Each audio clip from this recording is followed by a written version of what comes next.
Narcissists don't argue to win. They argue to make you question reality itself. And by the time you realize what's happening, you're already defending things you know are true. This isn't about spotting red flags. It's about understanding the 7 psychological weapons narcissists use to dismantle your grip on reality tactics. So subtle you'll participate in your own gaslighting without noticing. By the end of this video, you'll know exactly how they rewire your brain, and more importantly, the counter-move that makes every tactic powerless. Subscribe to see what most people are blind to. New Psychology Deep Dives weekly. Think about the last argument you had with someone who seemed impossible to reason with. You came with facts. They responded with confusion about your facts. You clarified. They questioned why you were being aggressive.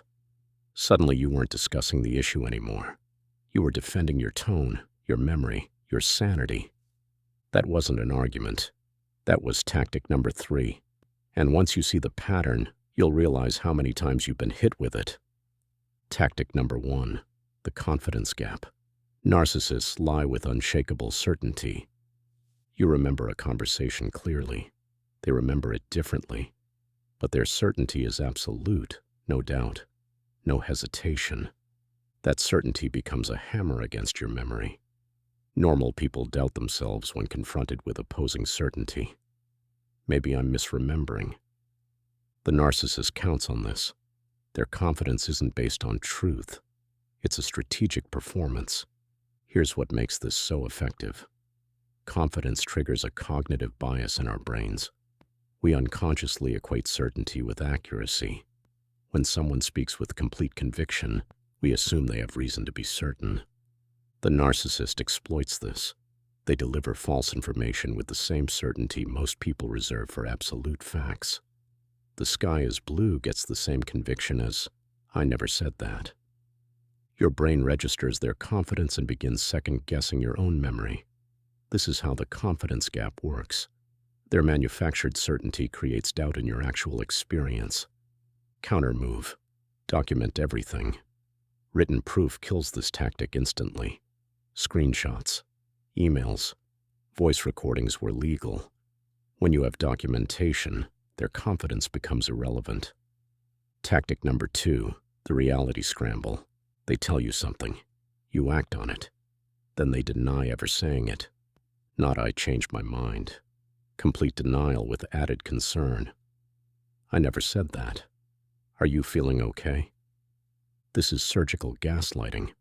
They're making your grip on reality the issue. Do this enough and you stop trusting your own memory. Become dependent on their version of events. What makes this particularly insidious is the emotional overlay. They don't just deny. They express concern for your mental state. They look worried. They might touch your arm gently and say, I'm concerned about you. This does 2 things simultaneously. It positions them as the caring one while casting you as unreliable, and it makes confronting them feel cruel. After all, they're just worried about you. Over time, you start checking with them before trusting your own memory. Did you say we were meeting at 6? I thought you did, but I'm not sure. You've been trained to doubt yourself first. Counter-move. Stop defending your memory. I have the text. Then disengage. Don't argue about reality. State your truth once, then walk away. Tactic number 3, the Darvo flip. Deny, attack, reverse victim and offender. You confront them about something they did. Within seconds, you're the bad guy. I can't believe you're attacking me. After everything I've done, you're cruel. You came to discuss their behavior. Now you're defending yourself against accusations of being abusive. This is the narcissist's most reliable weapon. Watch how fast this happens. You say, you forgot my birthday. They respond, you're bringing up my one mistake? I do everything for you. You're so ungrateful. This is emotional abuse. In 3 sentences, you went from addressing a legitimate hurt to being accused of abuse. The original issue, your birthday, has vanished.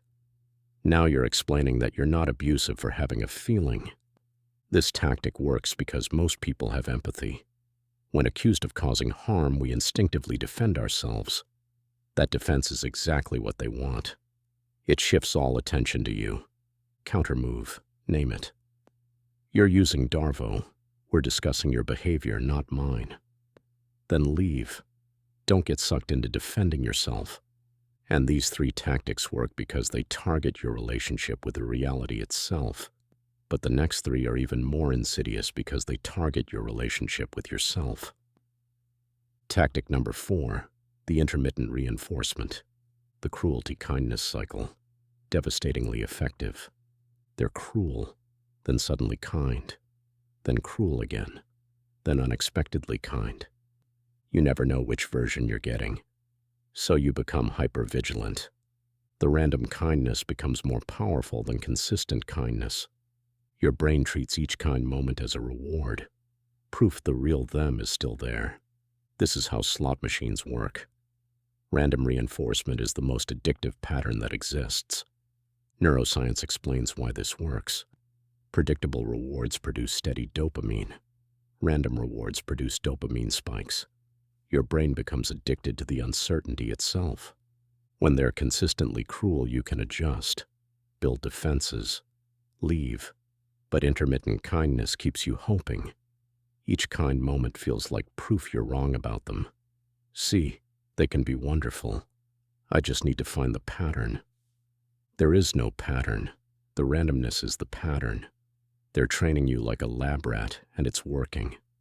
Countermove. Recognize the pattern. Once you see it's a tactic, the spell breaks. Track the cycle. Write it down. The pattern becomes obvious when documented. Tactic number 5, the competence erosion. They systematically undermine your confidence in your abilities. You're good at something. They're better. You're proud of something. They're unimpressed. You accomplish something. They question it. Over time, you internalize their assessment. Begin relying on their judgment over your own. They mix in occasional praise, just enough to keep you seeking their approval. You become dependent on their validation while they destroy your self-trust. This tactic is insidious because it operates gradually. One comment. That's a nice dress, but have you considered something more flattering? Another. Good job on the presentation, though I noticed a few areas where you could improve.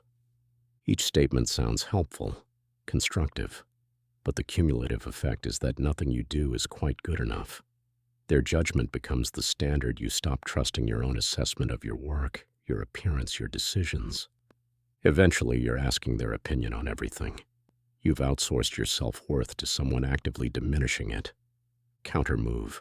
Track your actual results, not their assessment. Your competence is measured by outcomes, not opinions. Did you get the promotion? Complete the project? Receive positive feedback from others? That's real data. Tactic number 6, the isolation play. They don't forbid you from seeing people. That would be obvious. Instead, they make it difficult. Create drama before social events. Start fights that make you cancel plans. Over time, maintaining friendships becomes exhausting. You see people less, eventually barely at all. Isolation is the narcissist's ultimate goal. Without external perspectives, you have no reality check. You become trapped in a reality of 2. Their version of events is the only version. Watch the pattern. Every time you're about to see friends, something happens. They pick a fight. They get sick. They need you. They create a crisis. After months of this, you start declining invitations preemptively. It's easier than dealing with the aftermath. Your friends stop calling you. You tell yourself you're just busy, but really you've been isolated. This is the most dangerous tactic because external relationships are your lifeline. Friends and family provide perspective. They notice changes in you. They question concerning behaviors. The narcissist needs you isolated to maintain control. Countermove. Maintain relationships aggressively. Make seeing friends non-negotiable.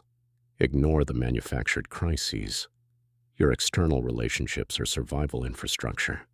And once they've distorted your reality and destroyed your self-trust, The final tactic is the one that keeps you trapped even when you see everything clearly. Tactic number 7, the sunk cost amplifier. They make sure you've invested so much that leaving feels impossible. Financial entanglement, shared property, children, public image, your identity built around being with them. Every month you stay, they add another layer, another reason leaving becomes more complicated. After everything we've built together, you'd throw it away over this? The this is abuse, but they've framed it as small compared to the massive investment.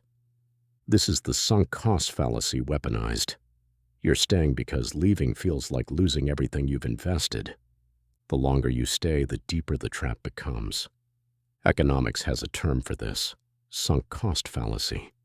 The more you've invested in something, the harder it is to walk away, even when walking away is the rational choice. Narcissists understand this instinctively. They push for big commitments early, moving in together, joint accounts, marriage, children. Each step makes leaving more complex, and they explicitly remind you of the investment. After 5 years, you'd throw this away? They're not appealing to love. They're appealing to your fear of wasting time, money, and effort. The counter pattern. Every counter move follows the same principle. Don't engage with the manipulation. Narcissists need your participation, need you to defend, explain, argue, prove. The moment you engage, you've lost, because engagement means you've accepted their frame. Document instead of defend, state instead of argue, maintain boundaries instead of negotiate, and most importantly, be willing to leave. That's the counter move they can't beat. Every tactic relies on you staying, on you caring about their opinion, on you trying to make it work. The brutal truth, you can't fix this. You can't love them into being different. These aren't bugs. These are features. This is how they maintain control. The tactics aren't personal. They'd use them on anyone. You're not uniquely flawed. You're just the current target. The only winning move is refusing to play, setting boundaries and enforcing them, or leaving entirely. The pattern you can't unsee. Once you understand these 7 tactics, you'll see them everywhere, not just in romantic relationships, in family systems, workplace dynamics, friendships, because these tactics work, and lots of people use them. The label matters less than the pattern. Someone using all 7 consistently, that's enough information. You don't need a diagnosis to leave. You just need to recognize the pattern and decide you're done participating.